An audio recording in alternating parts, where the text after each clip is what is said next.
Growing up, I never learned how to doubt my cousins. Amir and Bilal were always there. School mornings, family weddings, late-night talks on the roof.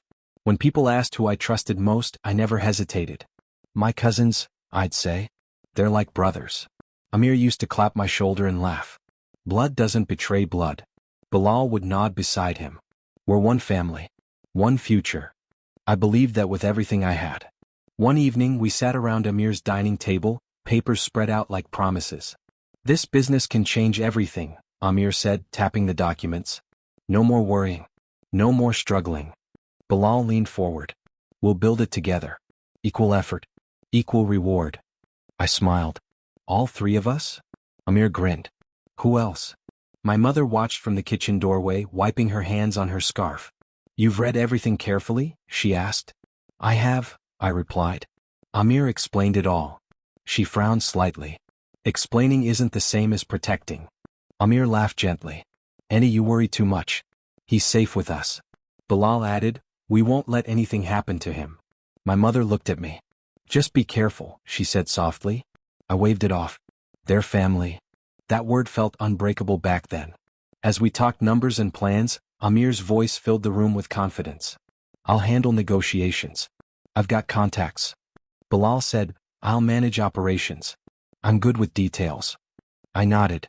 I'll put in the capital and handle day-to-day work. Amir raised his glass. Perfect balance. We clinked glasses. I felt proud. Included. Chosen. Later, when Bilal stepped out to take a call, I leaned closer to Amir. You sure this is solid? He met my eyes. Do you trust me? Yes, I answered instantly. Then that's all you need. The papers felt heavier in my hands than they should have. My mother cleared her throat. You don't need to rush, she said. Think about it overnight. Amir smiled. Opportunities don't wait. Bilal returned, phone still in hand. Everything okay? More than okay, Amir said. We're about to make history. I looked at my mother. She didn't argue. She just sighed. If you're sure, she said. I am, I replied. I signed where Amir pointed. One signature. Then another. My name looked strange on those pages, like it belonged somewhere else now. Amir clapped. Congratulations. You're officially part of something big. Bilal smiled, but his eyes flicked away for a second. I didn't notice. Or maybe I didn't want to. That night, I lay awake thinking about the future. Offices. Stability. Respect. I imagined my mother finally relaxing, no longer worried about bills. The next morning, Amir called. We need to open a joint account. Already? I asked. Momentum, he said. You don't stop momentum. Bilal added on speaker. Trust us. I do, I said. Days turned into weeks. Meetings. Phone calls. Plans layered on plans. Every time I had a question, Amir answered smoothly. Every time I hesitated, Bilal reassured me. One afternoon, my mother asked, Are you happy? I'm building something, I replied. With family. She studied my face. I hope they protect you the way you protect them. They will, I said confidently. They always have. When I handed over the final documents, Amir smiled wide. This is just the beginning. I smiled back. I didn't know it yet, but that pen had already signed away more than money. It signed away my innocence. The first few weeks felt smooth, almost too smooth. Money moved. Phones rang. Amir spoke with confidence that made problems sound temporary instead of real. We're off to a strong start, he told me one afternoon. Give it time. Businesses need patience. Bilal nodded beside him. Everything's under control. I wanted to believe them. I worked long hours, handled meetings, followed every plan we discussed. When I asked about the first payment return, Amir waved his hand. Processing delays. Nothing unusual. How long? I asked. Soon, he said. You worry too much. A few days later, I noticed documents missing from our shared folder. Where's the contract from last week? I asked Bilal. He avoided my eyes. Amir has it. Why? He said he'd handle revisions. I called Amir immediately. Why weren't the changes discussed? They're minor, he replied. Technical language. You wouldn't want to get bored with that. I'd still like to see them, I said. Of course, he answered smoothly. I'll send them. He didn't. At dinner that night, Uncle Rashid joined us. He sat at the head of the table, calm and authoritative. I hear there's tension, he said. I just want clarity, I replied. Things feel different. Amir laughed lightly. He's new to this pace. Uncle Rashid looked at me. Business requires trust. I agree, I said. That's why I'm asking questions. Bilal shifted in his seat. You're reading too much into small things. I looked at him. Then answer me directly. Silence followed. Uncle Rashid cleared his throat. You should trust family, he said firmly. Doubt creates cracks. I nodded even though my chest felt tight. I do trust family. Amir smiled. See? We're aligned. But alignment felt different now. Subtle. Uneven. A week later, I tried accessing our shared account and found my permissions limited. Must be a system error, Bilal said quickly. Then fix it, I replied. Amir joined the call. Why are you panicking? You still get reports. I don't get control, I said. You don't need it, he replied. That's why you have us. That answer stayed with me longer than it should have. Another delay came. Then another. I tracked expenses, numbers that didn't add up. When I raised concerns, Amir's tone shifted slightly. You're becoming difficult. I'm becoming aware, I replied. Bilal finally looked at me. You don't understand how these deals work. I understand transparency, I said. Uncle Rashid called me later that evening. Amir tells me you're unhappy. I'm confused, I said. Why are decisions being made without me? You put yourself in good hands, he replied. Let experienced people lead. I am part of this, I said. He paused. On paper maybe. In practice, leadership must be streamlined. That word cut deeper than I expected. The next morning I reviewed the partnership documents again. Slowly. Carefully. That's when I saw it. A clause I hadn't noticed before. Voting rights adjusted. Authority reassigned. My name wasn't gone. It was minimized. I called Amir immediately. Why does this say you hold final control? He sighed. It's standard. It wasn't standard when we discussed it. You signed, he replied. I felt my mouth go dry. You changed it. You trusted me, he said calmly. That was your choice. Bilal said nothing. I went to Uncle Rashid's house that evening. Did you know about this? He looked at the papers, then at me. You should have read more carefully. You told me to trust family, I said. And you should, he replied. But trust doesn't replace responsibility. I stood there, feeling smaller than I had in years. So this is it? I asked. I have no say? Uncle Rashid folded the documents. You still benefit financially. But I don't decide anything. That's business, he said. Learn from it. I left his house with the papers heavy in my hands. Not because of the weight but because of what they meant. That night I sat alone and read every line again. My name was still there. But my voice was gone. The door hadn't slammed shut.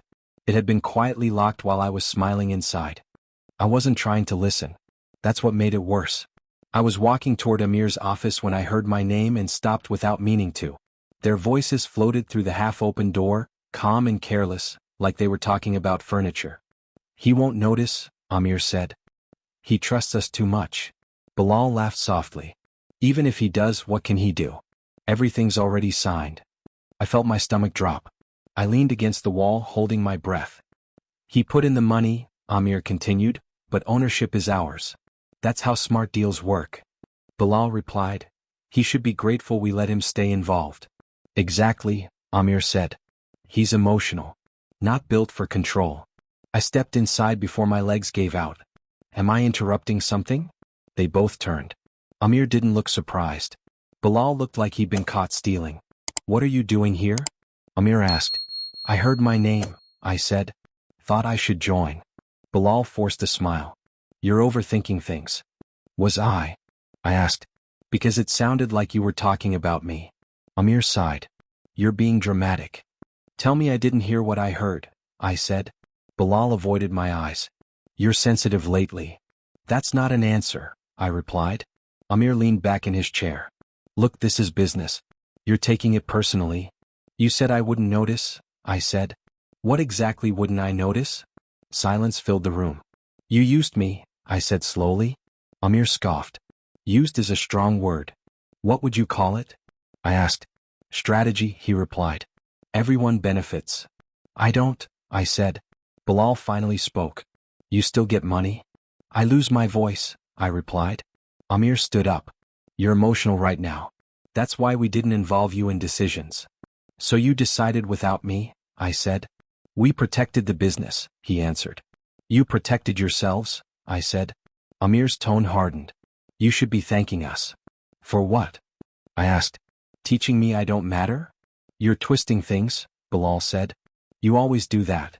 I laughed sharp and hollow. So this is my fault now? You're acting unstable, Amir said.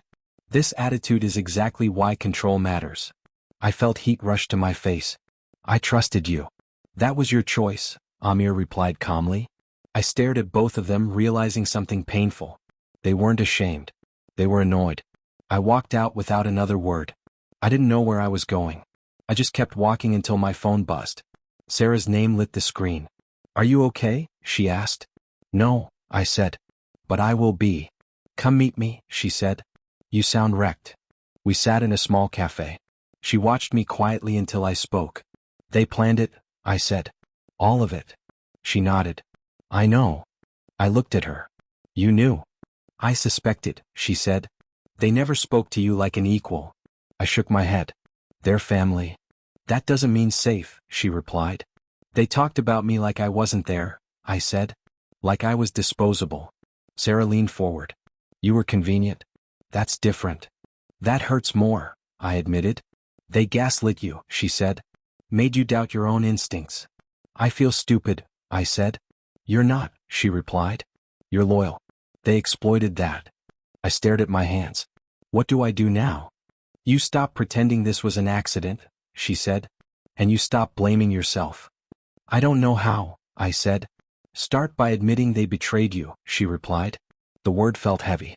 Betrayed. Yes, she said. Say it. They betrayed me, I whispered. She nodded. Good. Now don't run from that truth. I left the cafe feeling hollow. Not angry. Not yet. Just empty. They didn't stab me in the back. They smiled while they erased me. And I finally saw it. I asked for the meeting because I still believed things could be fixed. That belief already felt fragile, but I carried it with me into Uncle Rashid's living room like a final offering.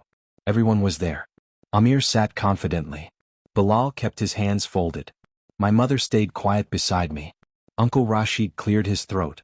Let's keep this respectful. That's all I want, I said. Respect and clarity. Amir smiled thinly. We've been clear. No, I replied. You've been quiet. Bilal shifted. Why are you making this a family issue? Because you made business personal, I said. You cut me out without telling me. Amir leaned forward. You're exaggerating. I'm reading documents, I said. That's not exaggeration. Uncle Rashid raised his hand. Enough. Speak calmly. I am calm, I said. I just want my voice back.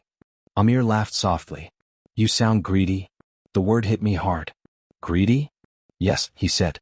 You want control without understanding responsibility. I stared at him. I funded this. And we managed it, Bilal added. You benefited.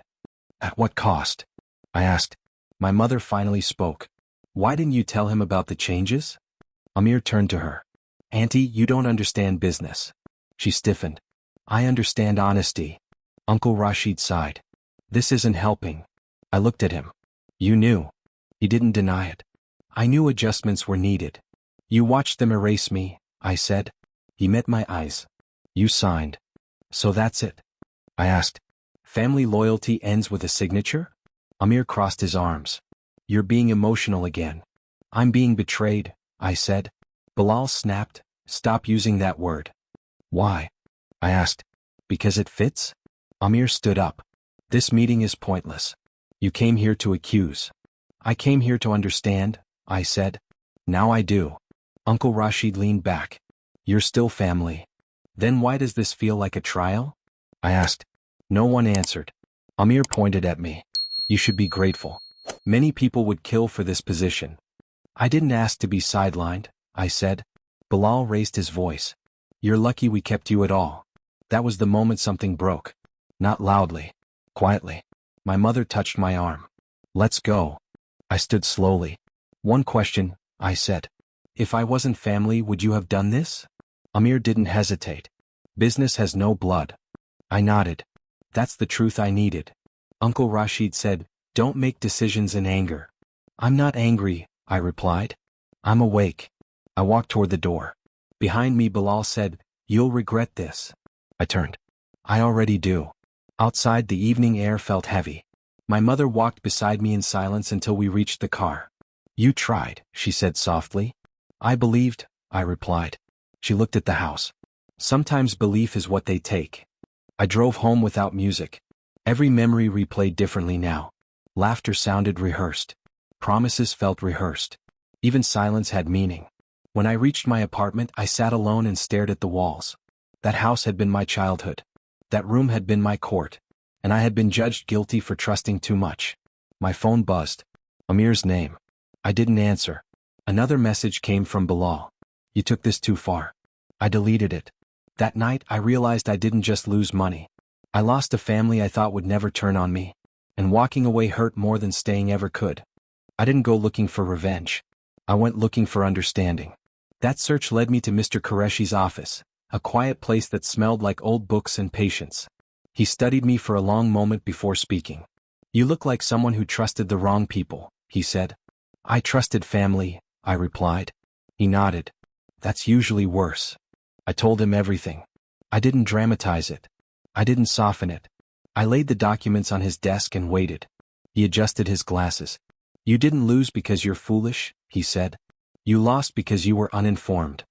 "So I was naive," I replied. "No," he said firmly. "You were unarmed." I leaned forward. "Teach me." He smiled slightly. First lesson.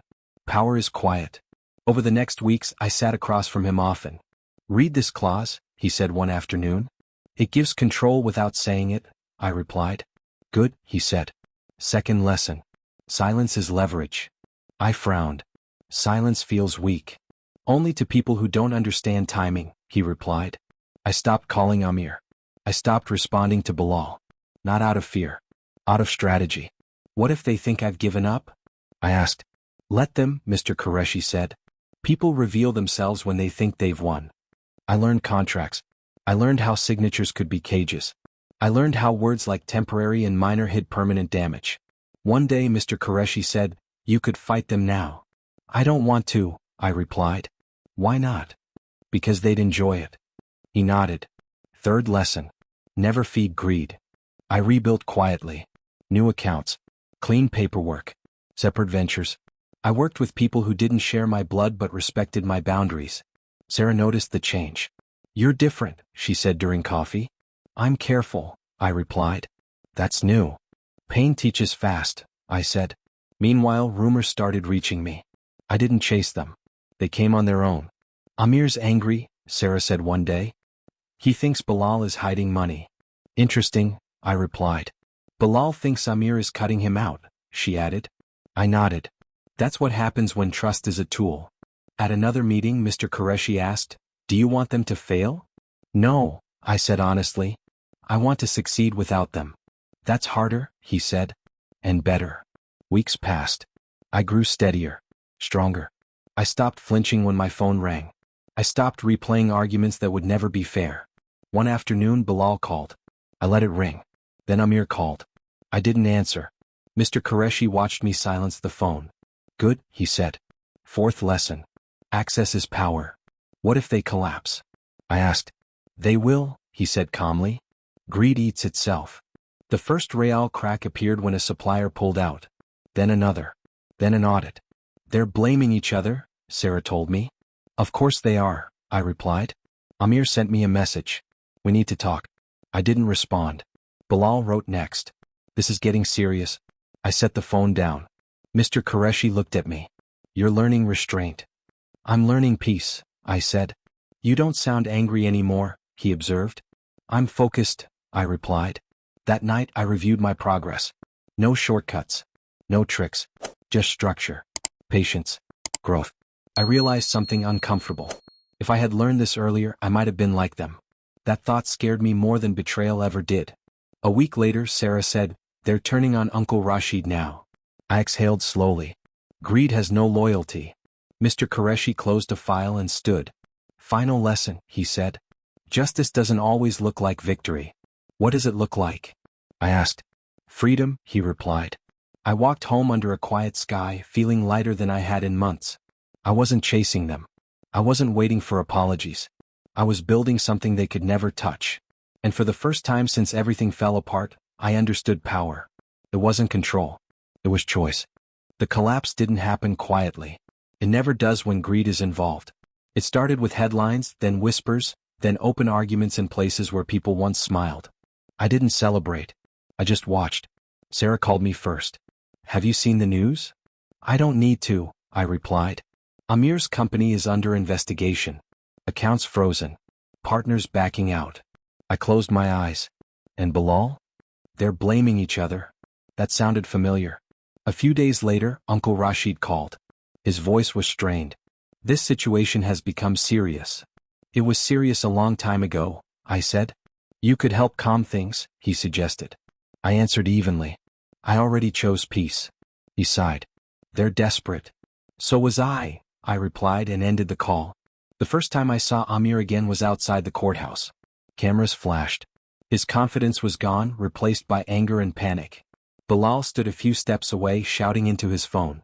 "This is your fault," Bilal yelled. Amir snapped back. "You handled the accounts." I didn't stop. I walked past them like strangers. That night there was a knock at my door. When I opened it, a woman stood there holding herself together with effort. I recognized her immediately. "I'm Amir's wife," she said quietly. "I know," I replied. She looked tired. Not angry. Just worn down. "May I come in?" "For a moment," I said. She sat carefully, hands folded. "I didn't know how bad it was," she began. I didn't interrupt. "He always said everything was under control," she continued. "He said you were being unreasonable." I nodded. "He said a lot of things." Her voice trembled. "I saw the documents last week. The transfers. The lies." I met her eyes. "I know." She swallowed. "I'm sorry." "You don't need to apologize to me," I said. "Yes, I do," she replied. "I benefited from it." Silence filled the room. "I asked him once," she continued. "I asked if he pushed you out. He said you agreed." I shook my head. "I never did." She looked down. "I believe you." That was enough. "They're tearing each other apart," she said softly. "Amir says Bilal betrayed him. Bilal says Amir planned it all." "And you?" I asked. "I'm just tired," she replied. I stood. "That's what greed leaves behind." She nodded slowly. "You could destroy them." I met her gaze. "I don't need to." "Why not?" she asked. "Because life already is," I replied. She stood to leave.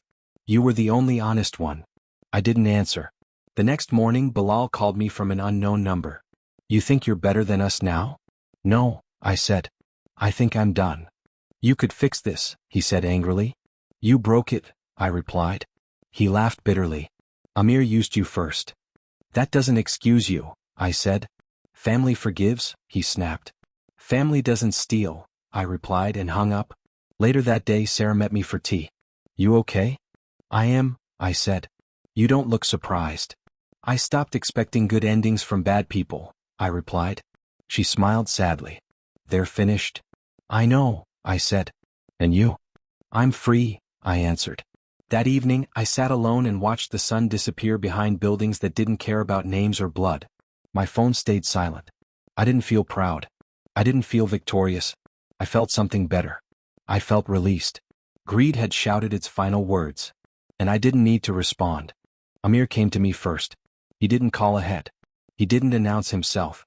He just showed up outside my office, thinner, quieter, stripped of the confidence that once filled rooms before he entered them. "We need to talk," he said. "I don't," I replied. He followed me anyway. "Please. Just 5 minutes." I stopped and faced him. "Say what you came to say." He swallowed. "I made mistakes." I waited. "I underestimated you," he continued. "I thought you'd fade away." "I didn't," I said. "No," he admitted. "You didn't." He rubbed his hands together. "Bilal ruined everything. He moved money without telling me." "You signed the papers," I replied. "Don't rewrite history." His eyes flashed. "I carried the risk." "You carried the control," I said. "That was your choice." He stepped closer. "We're family." "That didn't stop you," I replied. He lowered his voice. "I need help." I shook my head. "You want relief, not forgiveness." "What's the difference?" he asked. Forgiveness frees the other person, I said. Relief only saves you. He stared at me. So that's it. That's it, I said. He clenched his jaw. You've changed. I had to, I replied. He left without another word. I didn't watch him go. Bilal came 2 days later. He called first, his voice sharp. We need to clear things up. There's nothing to clear, I said. You think Amir didn't plan this? He snapped. He played both of us. You followed him, I replied. He forced my hand, Bilal argued. You always had a choice, I said. He laughed bitterly. Easy to say now that you're clean. I'm clean because I walked away, I replied. He showed up anyway, pacing in front of me. You act like you're above us. I'm not, I said. I'm just not lying anymore. You could help me start over, he said. You owe me that much. I don't owe you anything, I replied. You'd really abandon family? He asked. You abandoned me first, I said. He shook his head. You're cold. I'm honest, I replied. He stepped back. One day you'll regret this. I already regretted trusting you, I said. I won't regret leaving. He walked away angry, muttering excuses I'd heard before. They sounded empty now. That evening, my mother sat beside me at the table, quiet as always. She poured tea and watched me carefully. They came to you, she said. Yes, I replied. And, she asked. I didn't bend, I said. She nodded slowly. Good. You're not angry? I asked. I was angry when they hurt you, she replied. Now I'm proud. They're still family, I said. She met my eyes. Family is behavior, not blood. I exhaled. I felt guilty. That's because you have a conscience, she said. They used that. We sat in silence for a moment. You chose distance, she added. That's not cruelty. It feels like it, I said. It feels that way because you're not used to choosing yourself, she replied. The next morning I deleted their numbers. Not in anger. In clarity. Sarah texted later. You okay? I am, I replied. It's done. Proud of you, she wrote. I went for a long walk, thinking about everything that had been said, everything that hadn't. Forgiveness hovered at the edge of my thoughts, but I didn't chase it. I didn't want revenge. I didn't want apologies shaped by fear. I wanted distance that stayed quiet and firm. When night came, my phone stayed silent. No calls. No messages. No drama. I stood by the window and spoke the truth out loud. I don't need them. The words didn't echo. They settled. And with that, the balance finally shifted. Not in their favor. In mine. I walked past the old family house without slowing down. For the first time, my chest didn't tighten. The gate was still the same. The walls still carried years of noise and laughter. But they didn't own me anymore. Strange, I said to myself. It doesn't hurt. A neighbor waved. You don't come around much. I moved forward, I replied. He smiled politely, not understanding, and that was fine. I kept walking, hands in my pockets, feeling lighter than I had in years. Not because I gained something dramatic, but because I stopped carrying what was never mine to hold. My phone rang. It was Sarah. You sound calm today. I am, I said. I think I finally closed the door. Good, she replied. How does it feel? Quiet, I said. In a good way. At work, I finished a meeting early. Numbers made sense now. Accounts were clean. No hidden clauses. No shadows. Just effort and results. A colleague joked, you always look like you're in control. I laughed softly. I just know where I stand. Later I sat alone at lunch, not scrolling, not waiting. Just eating. Just existing. I realized something simple and powerful. No one was watching me anymore. That afternoon my mother called. Did you eat? Yes, I replied. She hesitated. You've been peaceful lately. I am, I said. I worried you'd become bitter, she admitted. I thought I would too, I replied. But bitterness needs attachment. I let go. She was quiet for a moment. Your father would be proud. That meant more than she knew. In the evening, I passed the cafe where Sarah first told me the truth. I remembered sitting there, hollow, trying to understand how family could become strangers. Now it felt like another life. I stopped outside and spoke quietly. Thank you. No one heard me. That was the point. My phone buzzed once. An unknown number. I didn't open it. Some doors don't need answers. I went home and stood by the window. The city moved like it always had, indifferent to names and bloodlines. Lights blinked on. Cars passed. People lived. I lost money, I said out loud. I lost people. But I found myself. The reflection in the glass looked steady. Not hardened. Not angry. Just clear. I thought about Amir. About Bilal. About everything they took and everything they couldn't. They took trust. They couldn't take my future. I choose myself, I said again, not as a promise but as a fact. I poured a glass of water and sat down. No celebrations. No speeches. Just peace. Before bed, I opened my notebook and wrote one sentence. Freedom is walking away without needing permission. I closed it and turned off the light. For years I believed blood meant safety. That belief almost destroyed me. Now I understood something better. Safety is knowing when to leave. I lay down without fear, without plans shaped by others, without waiting for apologies that would never be enough. I walked alone. But I was free. And this time I wasn't looking back.